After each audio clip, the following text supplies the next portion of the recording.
Which senior Labour ministers are set to lose their seats to Nigel Farage and the Reform Party? We're also going to be debating the extraordinary scenes from Patrick Christes's blockbuster programme in Calais last night. Patrick went to the very heart of the illegal immigration crisis facing our country, including the shock moment that one migrant told him, you, British taxpayers, should pay for everything that he needs. Plus, are your energy bills going up because of net zero? I'm going to be joined tonight by somebody who has looked at the data and who thinks that you are being misled by Red Ed. That's State of the Nation tonight on GB News with me, Matt Goodwin, starts right now.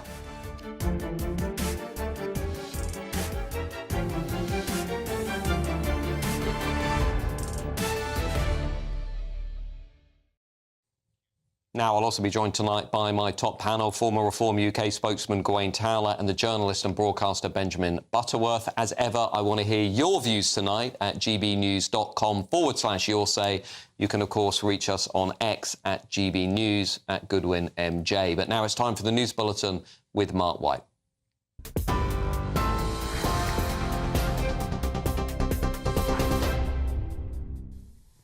Good evening. A prison officer has been attacked and had their throat slashed at a prison in Buckinghamshire. It was one of two attacks on officers at Wood Hill Prison in just 24 hours. GB News has been told of two other assaults on officers at HMP Gartree in Leicestershire and HMP Hewell in Worcestershire. The Lord Chancellor has announced a review into protective body armour for prison officers and a trial of tasers in jail. Well, the attacks come as the Justice Secretary set out plans to address prison overcrowding, branding the previous government's management of the prison system as shameful. Shabana Mahmood confirmed 3 new prisons would be built and new cells provided at existing prisons. But she said further changes were needed to the system for recalling offenders back to jail for bad behaviour. Her proposals come as the prison population has reached 99% of capacity. It is shameful that this country in 2025 finds itself in this cycle of crisis. The last Conservative government failed to reckon with the reality of a rising prison population. When Labour was last in government, we increased prison capacity by 28,000 places. In their 14 years in power, the Conservatives added just 500 additional places, leaving our prisons on the brink of collapse. Gary Lineker has apologised unreservedly for an offensive social media post which featured a picture of a rat, saying he would never knowingly share anything anti-Semitic. The 63-year-old TV presenter came under criticism after he shared, then deleted a post on his Instagram account from the group Palestine Lobby. In a statement, he said, I reposted material which I have since learned contained offensive references. I very much regret these references. The US President is in Qatar tonight, just hours after an historic but highly controversial meeting with Syria's new leader. That meeting with Ahmed al-Shara took place this morning in Saudi Arabia and comes just a day after the US lifted sanctions on Damascus. Al-Shara, a former al-Qaeda commander, led rebels in overthrowing the regime of Bashar al-Assad in December. He remains a designated terrorist in the US. No criminal charges will be brought against former Reform MP Rupert Lowe after claims he made verbal threats towards the party's chairman. The Great Yarmouth MP was suspended from Nigel Farage's party in March amid a deepening civil war and allegations about his conduct. Mr Lowe, who now sits in the Commons as an independent, said it was a sinister attempt to weaponise the criminal justice system against him. You're right up to date with all the latest headlines. We'll be back with more in an hour. For the very latest GB News direct to your smartphone, sign up to News Alerts by scanning the QR code or go to gbnews.com/alerts.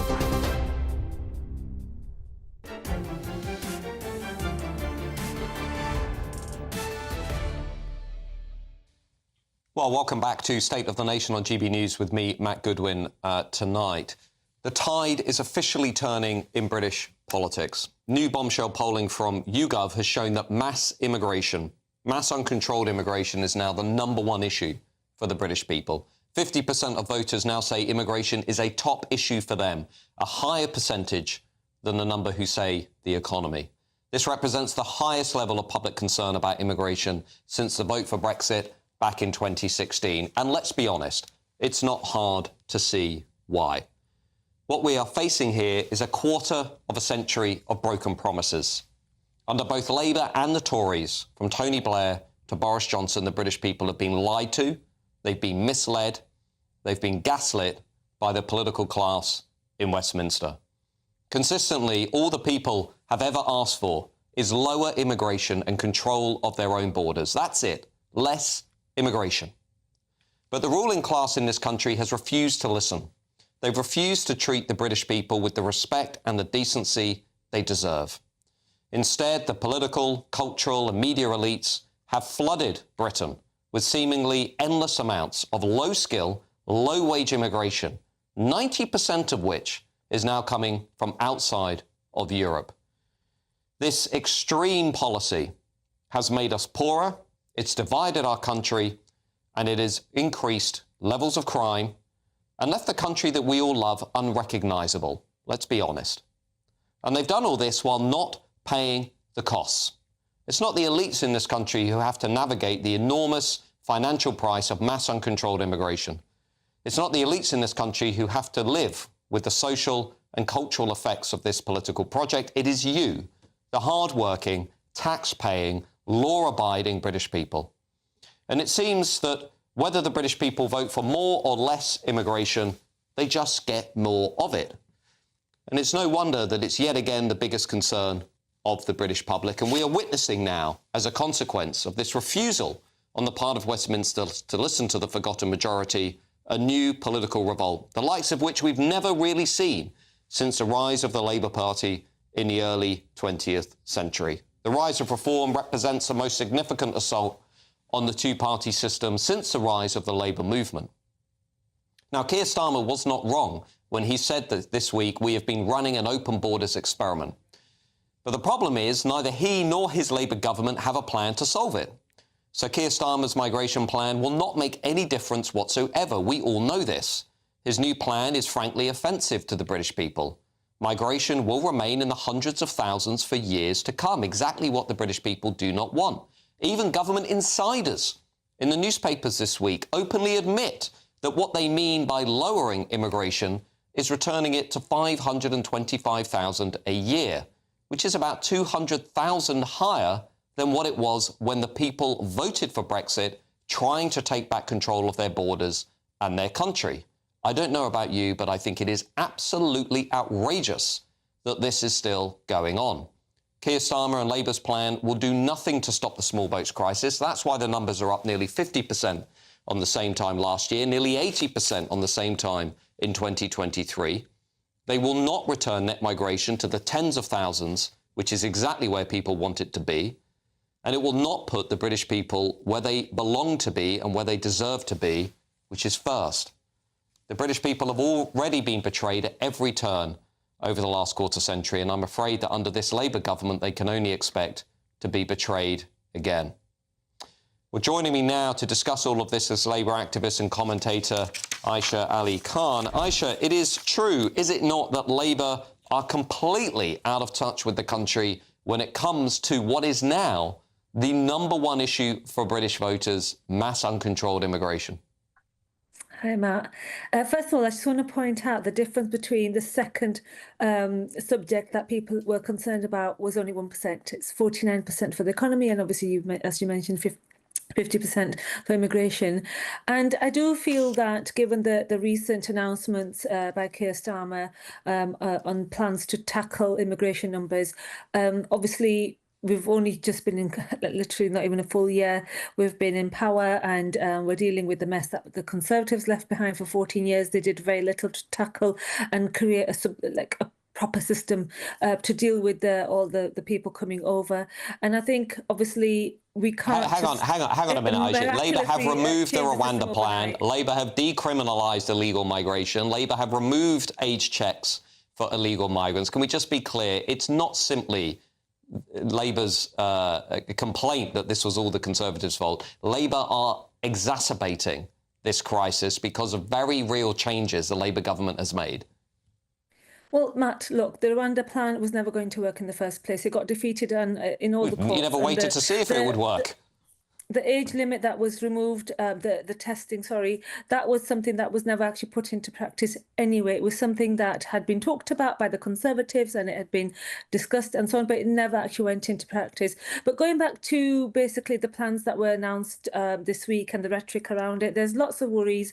Lots of people, obviously myself, I was born here. My parents came here at the invitation of the mill owners to come and work and contribute to the economy. And I myself, I work as a teacher. There's so many more people like myself who contribute in a positive way. So I think what we have to do is acknowledge that immigration is not all bad. People are not just coming here and scamming the system and taking advantage and taking people's homes and jobs and so on. That is simply not happening. Where it is, well, it is happening, Aisha. It is happening. I know you have to say that because, of politics and you need to give the nod that actually immigration is good. But let's just be honest for a minute here. Keir Starmer, a Labour Prime Minister, has just conceded to the country, if you read that white paper in detail, he has conceded the mass migration model we have now is not making us richer, it's making us poorer. He has conceded it is eroding living standards. He has conceded it is making the housing crisis worse. And we know already, alongside that it is also driving crime, that foreign nationals are between 2 and 3.5 times more likely to be arrested and convicted for crime. Now, I accept that there are lots of people who come to this country like yourself. I imagine you play by the rules, you pay taxes, you work hard. Nobody in Britain would have a problem with that. But even pro-immigration voices such as yourself must accept that the current model of mass uncontrolled immigration that we have is not working for the hard-working, law-abiding, tax-paying majority in this country. Matt, I've said this before as well. I've come on this channel so many times and I've said the same thing. We do need to have a viable system that's going to be fair, that's going to be equitable, and that's going to address the issues that we've had for years and years. You mentioned housing, for example. The fact is, we were going to have a housing crisis anyway because we were just not building enough houses over the last 20 plus years. We just were not doing enough. Obviously, you've got to take into account we had the 2008 downturn as well, the sort of recession and so on, and then the rebuilding of our economy. But these are matters. I've just commented on the housing issue. There's other issues as well that. If we had a government that had invested properly, that had helped people, that had not only just helped people that were already in the country, but obviously people that were coming here, that were basically seeking asylum, that were coming here for safety, basically. If we had done this properly, we wouldn't have this issue that we have today. What we have is a bit of a mess, and obviously we want to sort it out. And what Keir Starmer has done is put things into place, proposals out there, to address issues. Okay, Aisha, sorry, we've got to move on. Thank you for that. I'm sure viewers out there will be reflecting on whether this is indeed just a bit of a mess. Now, I'm joined by the Research Director for the Centre for Migration Control, Rob Bates. Rob, you've been ahead of the debate showing what is really happening in this country. Firstly, what do you make of Aisha's comments there, but also Keir Starmer's intervention this week? It is quite an important moment, isn't it, in the debate over migration? Yeah, so I think we need to realise that the model of mass migration that we have at the moment is unlike anything that this country has ever seen. The pressures it's putting on public services, on the Treasury, is unlike anything that any politician or forecaster would have ever anticipated. Keir Starmer's speech was important in that it has now, I think, drawn a line from the disastrous experiment the Tories launched onto this country. Unfortunately, the white paper itself is an incredibly weak, watered-down model of what actually needs to be put in place. What's the problem with where Labour are in terms of policy in this paper? I think the key thing that your viewers need to be taking home is the fact that they are happy, it seems from the publication, to have net migration settle at around 300, 400,000. Which is higher than it was at the time for Brexit. Exactly. This is what people out there really need to know, right? So government insiders in the Times saying they think net migration will settle at 525,000, meaning 525,000 more people coming into the country every year than leaving. It was 300,000 at the time of the vote for Brexit. So I feel like I'm just being constantly misled and gaslit by the Westminster political class. I think that the problem is between 2019 and 2024, things got so bad under the last Conservative government and Johnson and Patel that people have kind of need to be reminded of what we were fighting for during that Brexit vote, where we wanted things to be going when people consistently voted for immigration to be brought down. It wasn't for 500,000, it wasn't for 300,000, it was for a substantial reduction in those coming into the country. The academic studies show voters, when they talk about reducing immigration, they want it to be below 100,000 a year. Boris Johnson promised to lower the overall numbers. He promised a high-skill migration policy. We got none of those things. Keir Starmer's now saying, well, actually, if we don't change course, we're going to become an island of strangers. It seems to me as though actually, even though you might be sceptical of Labour's policies, and indeed I am, the mood music on migration, the vibes, the zeitgeist, has fundamentally changed this week. There is an acceptance on both the left and the right. Mass immigration cannot continue. An acceptance, it's making the housing crisis worse. It's driving the economy into the toilet. It seems there's no going back from this, right? That we're in a new era in which actually those of us who have been making the case against mass immigration, we've won the argument. We are now the mainstream, and that's a very important shift in the terms of debate. Before now, those of us who are trying to argue against the case for mass immigration, whether it be economic, social or cultural, were ostracised in many instances. We were told that we were wrong, that we hadn't understood the data. It's a very important pivot that we have seen, that the Prime Minister has now recognised that, yes, mass migration has driven down quality of life for people. Yes, it has led to an uptick in crime. Yes, it has put pressure on public services. And the fact that the Prime Minister has opened the Pandora's box on that is a very important conversation. But diagnosing the issue is different to actually curing the issue. And I think it's important to distinguish that just because Keir Starmer spoke in strident terms, that does not reflect the actual measures that he has put in place. It is, as you said, just returning us to those pre-COVID, pre-Brexit levels, which were still far, far, far too high, and that people were fed up with back then. So Jacob Rees-Mogg was saying on this show earlier this week that even these changes won't have an impact for at least 18 months. They will certainly not deliver the kind of impact that most people out there are wanting and expecting to see. So what happens, Rob, if the status quo does not change in the short to medium term? Immigration now the #1 issue in the country, which is saying something. We're living in the worst cost of living crisis since 1945. I mean, but yet people out there are still saying immigration is the top issue. Reform is #1 in the national opinion polls.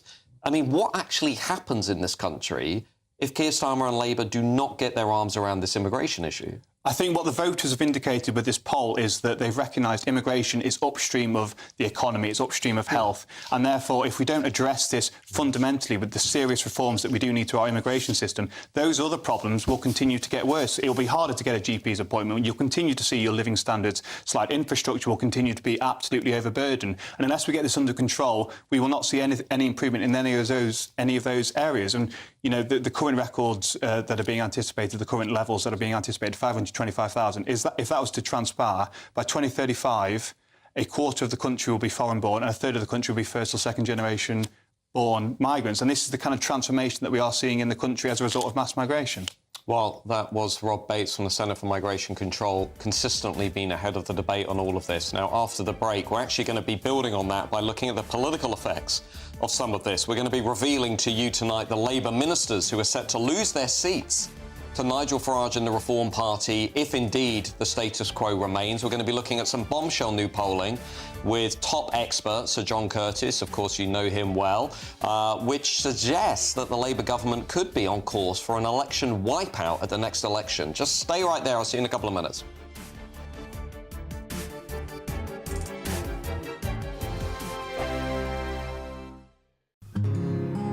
This is our country, and we think it's amazing. From high tea to the high street, we love it all. Even the rain, we like that too. There's nowhere else we'd rather be. That's why we're here to be the fearless champion of Britain, its voices and its values. Because we are GB News, the People's Channel, Britain's news channel. GB News Breakfast, every day from 6 a.m. What can you say about it? Has it lasted time? It was Slade in Flame. Yeah. Was it about Slade? No, it was an amalgamation of lots of bands that we knew. Mm-hmm. The director and the writer, Richard Longcrane and Andrew Birkin, they sent us the script as a script originally, and we said, oh, bands don't behave like this in real life. So we decided to take them to America on tour for a month. So they saw what it was like really behind the scenes of a rock band. And we told them stories of what we knew about other bands, plus ourselves, and they amalgamated that into the film. So every scene in the film is true. Not to say... result? Fantastic. Yeah? Mind you, when it come out in 75, the critics were great to it, but the fans didn't like it. Yeah. It was too heavy duty for the fans because it wasn't a comedy film like they expected from a happy-go-lucky band like we were. But you did that on purpose, though, didn't you? We did it on purpose. To make a we film didn't like want to make it. Dave Clark 5 had done Catch Us If You Can, Hard Day's Oh, he knows all that. Yeah. They were all there were lots out there. Yeah. We wanted to go totally the other way because nobody expected us to do that. Yeah. Of course, the fans thought, whoa, what's this? But were you worried, though, at that time? Of course. Well, hold on, maybe we've made a mistake here. Of course. When it come out in America, they had to put subtitles on. Oh, really? Because they couldn't understand our accents. But 50 years on now, it's just gained momentum. Yeah. It's now become a real classic of the rock movie genre. It's Mark Kermode who gave it the title Citizen Kane of rock movies, which is a great accolade for us. Plus, the movie is great. The movie soundtrack is great as well. GB News, the People's Channel. Mornings don't have to be tiresome, especially if you have the right company. Wake up to news as it happens, opinion and debate, and of course, a little bit of entertainment too. Because when the kettle's on, we're on. That's Breakfast on GB News, a show worth waking up for. Every morning from 6 a.m. Only on the People's Channel, Britain's news channel. We'll spread the news, you spread the word.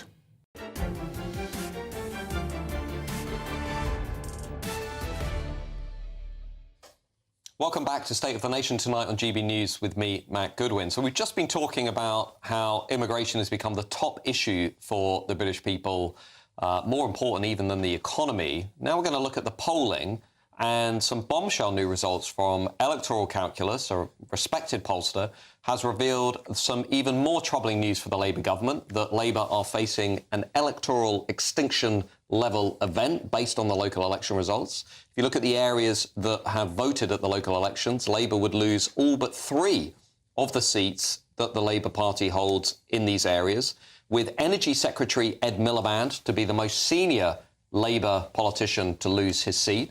Meanwhile, Nigel Farage and the Reform Party would be expected to gain 81 seats in these areas. Now, when you broaden this pattern out to the entire country, the government is truly looking at an extinction-level event, with Reform running riot through the northeast of England, through the Red Wall, the industrial heartlands, and, of course, across to Wales. We're seeing perhaps something that is as significant as the rise of the Labour movement in the early years of the 20th century. Well, to discuss all of this with me now, I'm joined by Professor Sir John Curtis, somebody who really knows the numbers. John, you're a friend of the channel and the show. Thank you for giving up your time this evening to join us. Now, look, let's talk about the polling. OK, mid-level, take the polling numbers with a pinch of salt.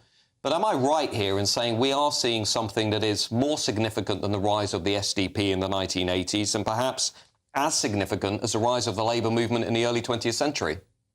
Well, I think, first of all, to say, actually, you're slightly underselling what the lead for this item because it's actually not polling. What electoral calculus have done is to take all the local election results in the councils that elected last couple of weeks ago, over the 23 of them, and just added them up into parliamentary constituencies. Now, I won't bore you. There are some technical difficulties with that. The boundaries don't always match. But nobody is going to disagree that Reform were ahead in these local elections. They were ahead in votes. They were ahead in seats. They were ahead in councils won. And they were doing the equivalent of around 30% of the vote, which is actually where on average the post-local election polls put them. Now, I think I would agree with you. I mean, arithmetically, it's not the biggest challenge to the two-party system. The biggest challenge to the two-party system is still the fact that the SDP Liberal Alliance in the early 1980s briefly got to 50%, at least in one poll. But I would argue that there is a bigger challenge to the two-party system, but it's not just reform that matters. It's the fact that it's Reform and the Greens and the Liberal Democrats are doing very well. The Greens, we should remember, it's only 9%. It's minnows as compared with Reform, but that means they're back to the record high they recorded in the immediate wake of the 1989 European elections. And the Liberal Democrats are at least now in their strongest position since before the 2019 election. But what underlies all of this is that, and it's the debate about immigration is part of the story, is that where our politics historically was primarily about the debate between left and right, a debate essentially about economic inequality and what the state should or shouldn't do about it. Now, however, the so-called culture wars issues or woke issues now also are part of our politics, and that above all is what defines Reform vote one side and Green voters the other. I mean, what gives me now, John, just while we've got you, and just before we have to move on, I want to get your brief thoughts on this. The cultural issue is more important, immigration more important. We've been told endlessly by academics and pollsters that demography is destiny, that if basically the Labour Party committed to a pro-immigration, anti-Brexit view, that essentially Labour would end up winning. Now, it turns out that this is not the case. So Reform running riot through the red wall. How does the Labour Party stop Reform? The problem for the Labour Party is that the principal reason why Reform are doing so well is because of the collapse in the Conservative vote. You actually look at where the Reform vote's coming from. They've got 30% more of those people who voted Conservative last summer on top of the 25% or so that they got between 2019 and 2024. Labour, in contrast, are only losing around 1 in 10 of their supporters to Reform. They're losing just as many voters to the Liberal Democrats and the Greens. If Labour's problem were only Reform, its problem would be rather easy to solve. It's losing voters in both directions. Well, there you go. It is an existential crisis for a lot of parties, but as Sir John has just said, really the story here is about fragmentation on all sides of the political system. Thank you, as always, Sir John Curtis, for joining us. He is the man, the legend himself. Now, with me now is my panel, former Reform UK spokesman Gawain Towler and journalist and broadcaster Benjamin Butterworth. Benjamin, just before I come to you, I want to show you a map of what this would look like for the country if indeed these numbers were to reveal themselves at the next election. I think we can show this now. So this is, the turquoise obviously is the Reform insurgency across the red wall. And I think I'm right in saying that actually Labour would lose more seats to Reform at the next election than they lost to Boris Johnson and the Tories in 2019. So how on earth does the Labour Party stop this assault on its traditional heartlands? Well, I will say that Labour MPs I've spoken to are kind of willing the Conservatives to do a bit better, because if the vote were more split, referring to what Sir John Curtis just said, then their prospects would improve exponentially. But I think the fragmentation is the point. You're seeing it in the political system. It's not just Reform, it's Greens, it's these pro-Gaza candidates that are splitting off in Labour areas in particular. But actually it's because you've got a fragmentation in our sense of community. And the obvious part of that is immigration, which Keir Starmer's talked about, but actually it's insecure work, it's low-paid work compared to the cost of living, it's the inability to get housing that is of a sufficient quality. So can I ask you, do you agree with Starmer that we are actually at risk of turning into an island of strangers? I do, but it's not just immigration that does that, it's the fact that people can't get a sense of security in so many other ways, and they look at their parents, or particularly their grandparents who had that, and ask why they can't get that anymore, and I think that's a legitimate question.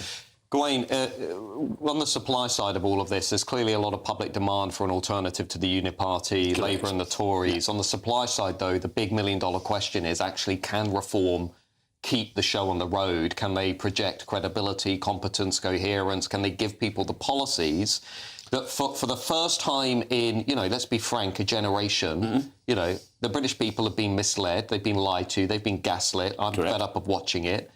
Can reform actually deliver the policies that people need to see? I believe they can, but we're not there yet. And I think that for example, next week is, I think, the first major full council meeting in Kent, and the lobby are decamping to Kent. Now, the idea that the Westminster lobby actually give a hoot about local government is wonderful. It's about time. It's great. There is going to be a great deal of scrutiny. And I think, if I'm talking to people who were elected the other week, councillors up and down the country, there is a sort of, we welcome that. It is a target on our back, but we welcome it. If we have the ambition to be the government of our country, we must prove to the people of our country that we're worthy of it. Yeah. And how do you do that? You do the job. Yeah. And it's only by getting elected to council, controlling those councils. It's 11.8 billion quid's worth of public funds are now controlled by UKIP councils up and down the country. It's a lot of money. Yeah, that is. And then you look at Wales, look at Scotland. Things are happening across the country. Yeah. Now, Benjamin, the one thing I'm thinking about, put yourself in the shoes of Morgan McSweeney, Keir Starmer's advisor, all of the fundamentals that are driving this reform vote that are hurting Labour, rising levels of legal migration, rising numbers of small boats, economy in the toilet, none of those are really going to change over the next 3 to 4 years, I would argue, based on what we're seeing in the economy, seeing what we're seeing in population trends. So the fundamentals for reform keep going. What can Keir Starmer do above and beyond the speech in terms of actually trying to shut down this threat? Does he need to say, look, we've got to leave the ECHR? Does he say we've got to get back, net migration to below 100,000? He's not given us a number. He has not committed to a number. Does he need to say, actually, it's time that we really do large-scale deportations of illegal migrants and foreign criminals? What is it that is going to shore up Ed Miliband in Yorkshire, Yvette Cooper in Yorkshire, John Healey, all of these red wall seats that look like they're about to fall to reform pretty easily, actually. I mean, I would say that Ed Miliband's seat has been spoken of falling to the Brexit Party or UKIP at practically every election. It's very vulnerable, though. It's very vulnerable now. But I do think, to reuse the phrase, it's the economy, stupid. I think if people felt like they were more secure and better off, then the fear of issues like immigration, which is not particularly high in areas like Doncaster, would not feel like such an issue. I think that becomes the focal point. But things like leaving the ECHR, I mean, even the Conservatives don't support that, and it would be... I'm not sure how much that resonates with people. I think the issue resonates with them. I don't know the technicalities do. Well, let's see. Thank you to my panel for now. We're going to be hearing from them in just a second. We're going to now be turning to looking at the insane moment from Patrick Christmas's programme last night. I mean, it was crazy if you saw it. When an illegal migrant told Patrick that he expects you to pay for everything that he needs and much more. We're going to be taking you behind the lines in Calais in France to see this crisis up close in just 2 minutes. You're going to want to see this footage.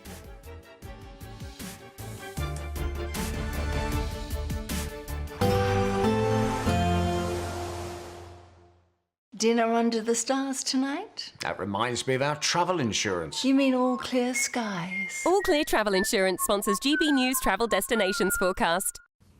Hello. Some heavy downpours and gusty winds over the central Mediterranean thanks to a storm system over the next few days, particularly wet and windy on Thursday across Sicily. That heavy rain and those gusty winds will spread more widely across Italy and up towards parts of Croatia later this week. Some heavy showers too for Sardinia, northern parts of Spain. Generally dry, but on the cool and sunny side in Portugal. Sunny skies for Barcelona into the weekend. All Clear Travel Insurance sponsors GBNews Travel Destinations Forecast.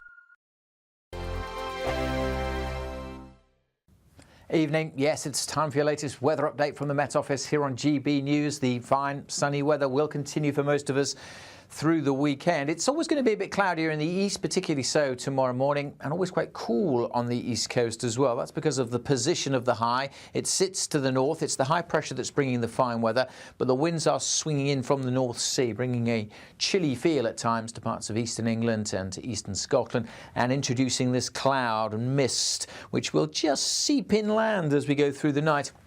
making for a fairly grey start to tomorrow over the Midlands and eastern England. Quite a chilly start further west with the clear skies, certainly over western Scotland. We could easily see some pockets of frost in rural spots, but there should be plenty of sunshine here throughout Thursday.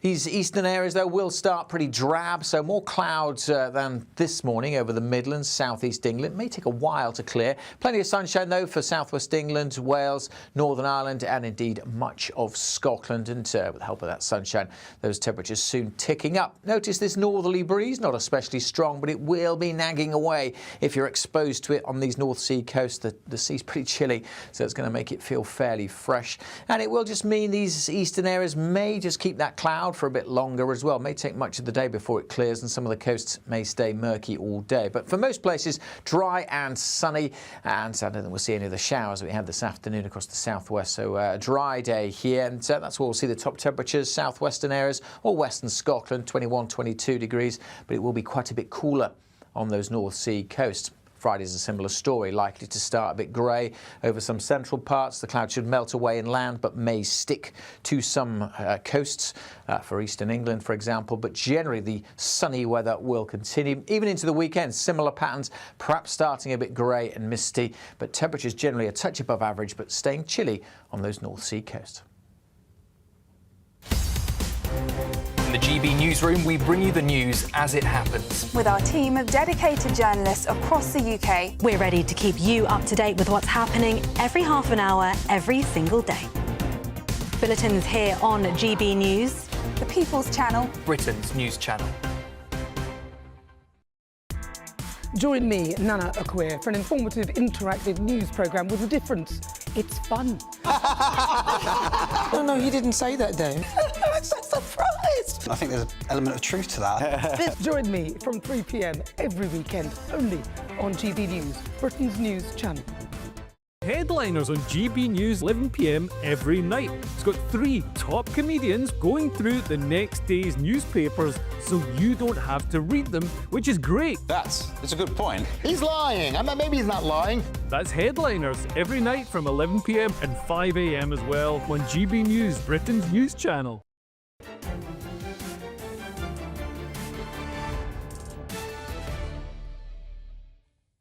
Welcome back to State of the Nation tonight on GB News with me, Matt Goodwin. Now, here's a reminder of the extraordinary moment an illegal migrant told Patrick Christis that he expects the British taxpayer to pay for everything that he needs. Watch this. Do you think that they give you money in England? Yes. Right. Yes, but I think they are give me England. They are give me money. You can help me anything. I can need it. Why should English people pay for you to have a house? Maybe they give me house. They give me anything I can need. They give me.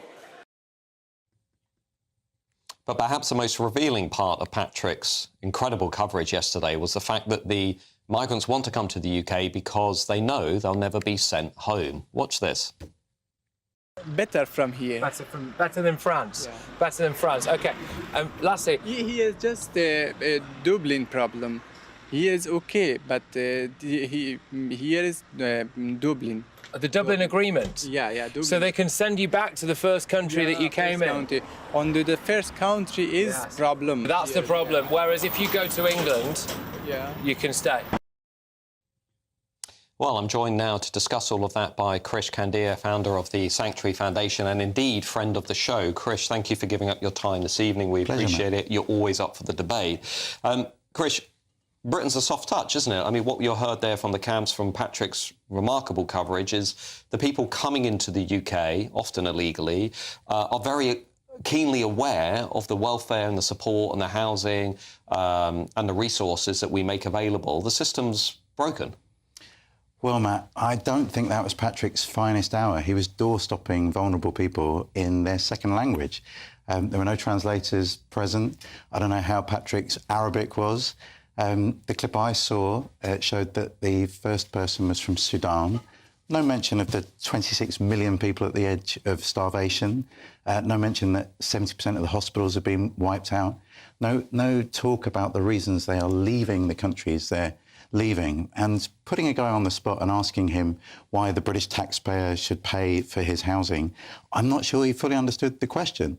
So it wasn't Patrick's best hour of journalism. I've seen him treat guests with great dignity and respect, but not on that occasion. Krish, so the more than 160,000 people who have come into Britain illegally since 2018, they are not aware of what the system is offering. Is that the case? Because there's a reason the French are calling us, in their words, a soft touch. We are giving people who are, as I say, often breaking our laws, more resource, more welfare than the vast majority of European countries. And indeed, he was speaking to them in France. They are in a safe country. Why don't they remain in a safe country? Well, one of Patrick's interviewees was asked why he wanted to come to the UK, and he said it very clearly: I don't speak French. I want to come to England. I speak English. And indeed, that's one of the things that the Prime Minister made a requirement yesterday, on Monday, the people that come here ought to speak English. And I've been on this show where you've talked a lot about English being important. So that's one of the reasons they come. Another reason they come is because they want to be united with family members. I went to the border of Sudan and Egypt, and I met about 100 people there. I had translators with me to try and understand what was going on. I don't think I met one... Well, I met one person out of 100 that wanted to come to the UK, and that's because their father lived here. Can I ask you just a question? You feel very passionately about this issue. I feel very passionately about it. The people watching this show do. So let's cut to the heart of this. We hear a lot about what these people need, what these people want, where they come from. I'm just going to ask you a question as being a voice on, let's say, the other side of the debate. What about what the British people want? What about what they need? What about what they're fed up with paying and having to put up with in their country? Why is their voice never part of the debate on your side? Oh, it's one of the things I admire about you, Matt, that you've got a heart for social mobility, and that's something that's very important to me. I'm a foster parent. Of the 35 foster children that we've looked after, most of them are British working-class children, and we want to see them grow and flourish. I don't think it's a zero-sum game. I think it's possible to be both aspirational, that everybody in the UK gets a chance to grow and flourish, and be compassionate. I'm someone that believes... Krish, how is it compassionate to say to the people watching this show, to British taxpayers, you have to pay upwards of £7 billion every year, £4.5 million a day, on hotel and accommodation costs for people whose first act on entering the country is to break the law? How is that compassionate? And more fundamentally, as a Democrat, how is that going to uphold the social contract in this country? My big concern is actually millions of people out there will say, I'm not going to support this system anymore because it is treating me with such blatant disregard and disrespect that my money is going to people who are breaking our laws. Nobody is listening to what I want to happen in this country. Are you not worried about that? Look, I agree that keeping people in hotels is bad, right? It's bad economically and it's bad socially and psychologically for the people that have to stay there. And for the British people who are being outbid in the housing market. Well, I think there are compassionate solutions that can work for everyone. We need more housing. Your previous guests have said that. We need more housing all round. Look, one of the things you've said to me in the past is that we need to protect the Judeo-Christian heritage of our country from too many people coming in, too many strangers coming to our land. But that Judeo-Christian heritage actually has a lot to say about compassion. It's one of the core teachings of the Jewish faith and the Christian faith, showing kindness to strangers. So actually it's part of who we are as a nation. Let's be clear, that Judeo-Christian heritage and tradition is also very clear in saying that we should love our family. Yes. And we should love love your our enemies, friends. love your neighbours. And we should love our cousins, and we should love our neighbours. And that actually that isn't always as universal as people on your side of the debate would have it believe. If you don't have a functioning social contract, Krish, let's be frank, if you don't have a functioning social contract, you don't have a functioning nation state. And that's what I'm worried about. But thank you. Krish, as always, he's always up for the debate. Thank you for coming on and sharing the other perspective on this important issue. After the break, we're going to be revealing how net zero is making you poorer and leading to skyrocketing energy bills. A really important new report has thrown full light on how the net zero agenda is actually contributing to those big energy price increases you are seeing in your bills. We're going to be talking about that in just 2 minutes. Stick around.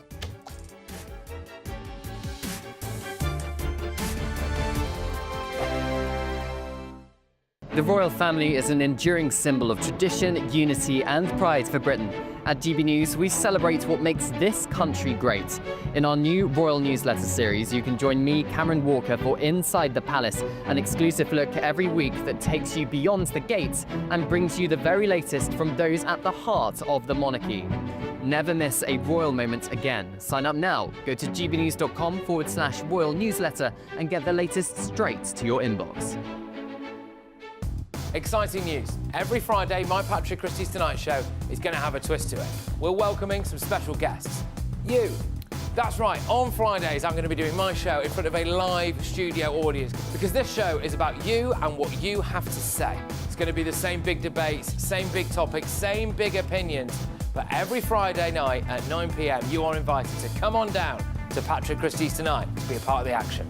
Only on GB News, the People's Channel, Britain's news channel.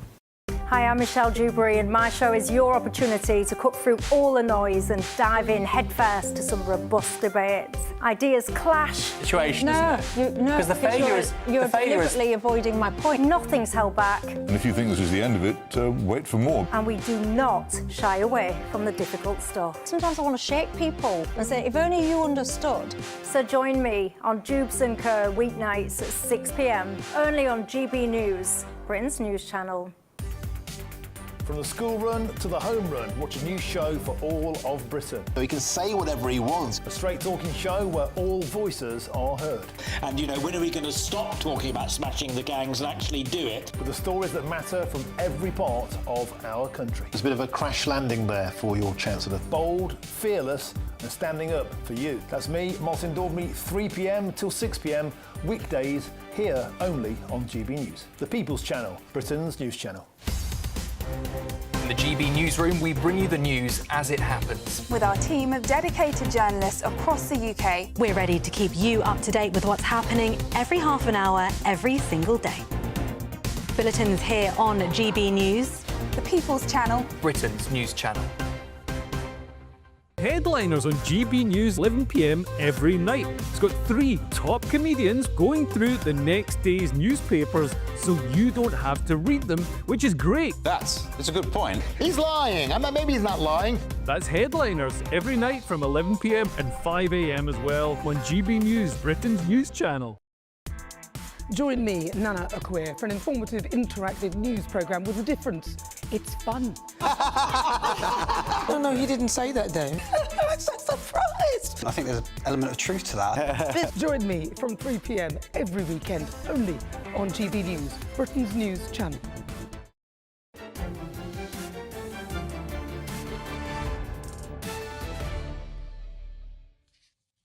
Welcome back to State of the Nation tonight on GB News with me, Matt Goodwin. Now, Labour's Energy Secretary Ed Miliband insists that your rising energy bills are caused by the UK's reliance on gas for energy supply. He claims that a move to decarbonise energy will make energy cheaper.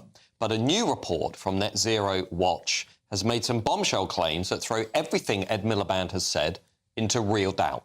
The report claims that 3/4 of Ofgem's price cap hike since 2015, namely a big reason why your energy bills are going up, is because of net zero policies. Well, I'm joined to discuss this new report by the director of Net Zero Watch himself, Andrew Mumford. Andrew, thank you for joining the show. Just for everybody out there who is not an expert on net zero, including myself, I should add, just talk to us about the key findings here, what we need to know, and what the role of net zero is in people's increasing energy bills. Okay, so this study is based on official data. This is the data that Ofgem publishes alongside the price cap. So they break down how they've arrived at the number that you pay at the end of the day. So we can see all the different effects that are going on in there. Now, Ed Miliband has been pointing to gas as the reason why bills are rising, but it actually turns out that it isn't true. If you analyze this data, you can see the wholesale price, which is what Ed Miliband says is going up because of gas prices. But the problem is that actually the wholesale price is not just about gas. It's not just about electricity. It includes a huge chunk of carbon taxes. So that's one big reason why your electricity bill has gone up. Okay. Another one is subsidies to all the renewables. That's one of the biggest factors in there. And the third major factor is dealing with the intermittency of renewables and strengthening the grid for net zero. Yeah. So just in brief, basically what we're saying is the impact of net zero policies here is very visible, is very observable within these energy price increases. What have the Labour Party said about your report? What has Ed Miliband said about this report? What's going on in the public debate out there when you're actually putting this information out? So we've had absolutely no reaction from official sources, or even actually from if you like, the green activists on this, which I find quite interesting, because they have been pushing this line that it's all about gas prices for some weeks now. So, and here am I sort of saying, well, no, actually, if you look at the numbers, that's just not true. And they're basically hiding. I think what they will do now is that they will just try to ignore the issue for as long as they can, and they will probably start trying to shuffle costs and get somebody else to pay the bills and things. But I don't think that I am going to get a formal reaction to this study, which is a great shame, because it's important and it's very simple and it's very clear. I'll tell you the one thing, Andrew. If people out there want to engage with your study, they should go and check out Net Zero Watch and read the study for yourself. Thank you to Andrew for joining us. And with me in the studio is my panel, former Reform UK spokesman Gawain Towler and the journalist and broadcaster Benjamin Butterworth. Gawain, net zero is beginning to cut through in the public debate in a way that perhaps a year, 2 years, 3 years ago it wasn't. Andrew's out there now saying the evidence is pretty overwhelming. Net zero policies are why people's energy bills are going up. How long do you think until net zero actually really enters the political battleground in the way that, say, immigration, housing, the economy has done as issues? We've been sceptics of the policies, the climate change policies, for many, many years. And I think that, even as recently as 6 months ago, somebody did a survey, only 20% of reform supporters were sceptical of net zero. Yeah. And so we've been told, no, you can't, stop talking about that, stop talking about it, it's going to do you no favours. We believe, however, everything this country needs, everything, and be it investment in AI, be it industry, be it investment in the country as a whole, be it the cost of living. It's very hard to cut taxes when we have many of the crises we've got. Yeah. So how do you introduce the cost of living? Well, you look at heating prices, you look at energy prices. If we're getting an increase in 300 per year, instead of the decrease in 300 a year we were promised by Miliband, then if that continues over the next 3-4 years, that salience goes from 20% to 40%. Yeah. And I think you're right in your previous comment. It could well be the next Brexit. Benjamin? Well, we know that in the last 3.5 years, the vast majority of the rise in price is from the wholesale gas price and international. Well, Andrew's saying that's nonsense. Well, he's simply wrong. It's absolutely. Well, he's the chair of Net Zero Watch. Well, he has an agenda to push, and there are funders that will fund him to get to that conclusion, and he's delivered it. But we know that we've seen that, and we've seen it right across Europe. But look at countries like France and Germany, which have bigger taxes of this nature in the cost for the consumer, and yet have much lower prices than the UK, which is the highest in the UK. I'm not sure Germany's energy market is an advert for where we want to end up, though. Germany's become more dependent in recent years on Russia and other regimes for energy. And then we don't want that either. That's why having renewable energy and having things like solar and wind power expanded will reduce our vulnerability. Particularly solar energy. You talk about not being reliant on dictators. Yeah. You're reliant on China. Well, indeed. And that debate is going to carry on for sure. Well, as always, if everybody out there wants to get hold of the information they can themselves at Net Zero Watch, thank you to my panel. Up next is the man you just saw in those bombshell clips from Calais, Patrick Christus, who went way behind enemy lines to find out what's really going on. Well, Patrick, what have you got coming up in your show tonight? Well, thank you very much, Matt. A great show, as always. Well, I've got some unseen footage, things that we didn't get round to including yesterday, including the French slashing a boat and the contents of what appeared to be the bag of a man who would have been driving that boat towards the White Cliffs of Dover. Got all that and much more, including an exclusive story on Islamist prisoners. And that, of course, comes in light of another prison officer having their throat slashed today. All of that after your weather.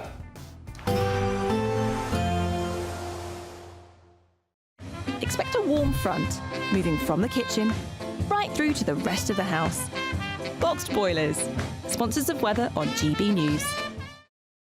Evening. Yes, it's time for your latest weather update from the Met Office here on GB News. The fine sunny weather will continue for most of us through the weekend. It's always going to be a bit cloudier in the east, particularly so tomorrow morning, and always quite cool on the east coast as well. That's because of the position of the high. It sits to the north. It's the high pressure that's bringing the fine weather, but the winds are swinging in from the North Sea, bringing a chilly feel at times to parts of eastern England and to eastern Scotland, and introducing this cloud and mist, which will just seep inland as we go through the night, making for a fairly grey start to tomorrow over the Midlands and eastern England. Quite a chilly start further west with the clear skies, certainly over western Scotland. We could easily see some pockets of frost in rural spots, but there should be plenty of sunshine here throughout Thursday. These eastern areas, though, will start pretty drab, so more clouds than this morning over the Midlands, southeast England. It may take a while to clear. Plenty of sunshine, though, for southwest England, Wales, Northern Ireland, and indeed much of Scotland. And with the help of that sunshine, those temperatures soon tick up. Notice this northerly breeze, not especially strong, but it will be nagging away if you're exposed to it on these North Sea coasts. The sea's pretty chilly, so it's going to make it feel fairly fresh.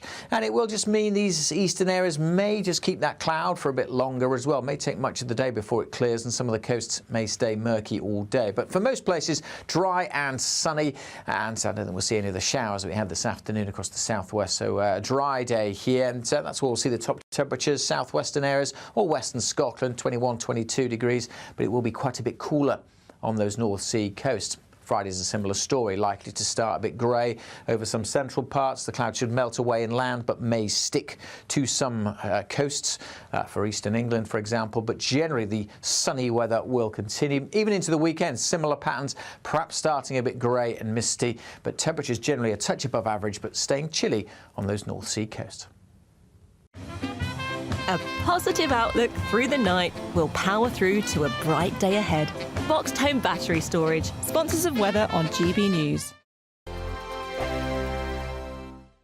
You could be the next big winner on the road in this brand new Alnag Baron 560 motorhome, courtesy of Marquis Leisure. Imagine the fun you could have in this luxurious home from home worth over £67,000. We'll also give you £5,000 in tax-free cash to make your next getaway a great one. And it could be all yours. For another chance to win the lot, text WIN to 63225. One entry costs £2.50 plus one standard network rate message, or text bonus to 63225. 5 entries cost £5 plus one standard network rate message. Go to gbnews.com/win. Entries start at £2.50. Call 0903 686 3232. Calls cost £2.50 plus your network access charge. Or post your name and number to GB13 PO Box 8690 Derby DE1 9TT. UK only. Entrance must be 18 or over. Lines close at 4 p.m. on the 6th of June. Please check the closing time if listening or watching on demand.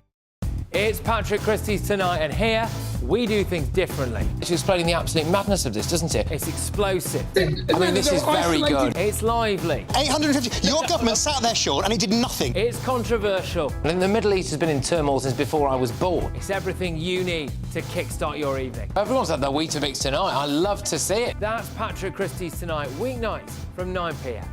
Only on GB News, the People's Channel, Britain's news channel.